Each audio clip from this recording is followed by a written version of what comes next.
किसान और उनके बैलों को समर्पित पोला अभी कुछ ही दिन दूर है। ज्यादातर ग्रामीण भागों में इसे मनाने का रिवाज है। वहीं इस त्योहार पर मिट्टी के बैलों के पूजन की परंपरा रही है। अब इन बैलों के निर्माण का कार्य अपने अंतिम चरण में है। श्रावण मास का तीसरा सोमवार समाप्त होते ही ग्रामीण क्षेत्रों में पोले के त्योहार की तैयारियां जोरों पर होती है।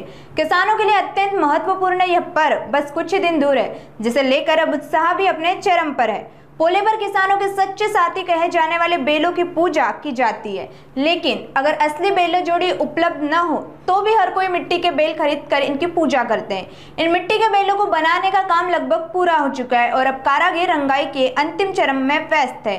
नाशिक जिले के चांदवड तालुका के रायपुर में कई पारंपरिक कारीगर इस काम में लगे हैं।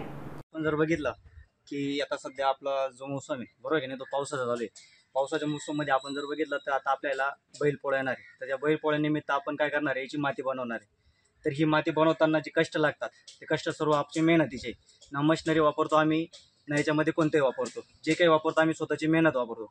स्वतःची मेहनत वापरून ज्याही पद्धतीने आपण बैल बनवतोय, हे सर्व बैल जे असणार आहे ते हाताने बनवणार आहे। आपण जर बघितलं आता आपण बैल आता हे वाळणार आहे, वाळल्यानंतर आपण कलर देणार आहे आणि कलर दिल्यानंतर ते मार्केटमध्ये विकायला नेणार आहे। परंतु सिच्युएशन अशी होती की ज्यावेळेस आम्ही मार्केटमध्ये जातो तर मार्केटमध्ये गेल्यानंतर तो जो बैल आहे त्या बैलाची जी किंमत असते ती मूळ किंमत आम्हाला भेटत नाही। जे आम्ही मेहनत घेतो तर लोकांना फक्त त्या बैलाच्या मागे एकच कारण दिसतं की ही वस्तू कशाची आहे, मातीची। पण ती मातीची वस्तू आहे ही फुकट आलेली नाही। आजकाल जर आपण बघितलं ती माती आणण्यासाठी आम्हाला डंपरने माती आणावं लागते। त्या डंपरसाठी पण आम्हाला पैसे द्यावे लागतात। त्याच्यामध्ये जाणारे लीद असेल, त्याला भाजण्यासाठी असणारे जे मटेरियल असणारे, या सर्व गोष्टी आम्हाला महाग झालेल्या आहे। पण आजकाल जे लोकांचे दृष्टिकोन आहे त्या माती कलाकाराकडे बघण्यास, तर ते काय असणार आहे की फक्त ती माती जी आणलेली ती फक्त काय असणार आहे, त्यांच्यासाठी वेस्टेज असणार आहे की कोणत्या तरी ठिकाणून ती माती आणतात, फुकट माती आणणे आणि त्याच्यापासून तो बैल बनवणे।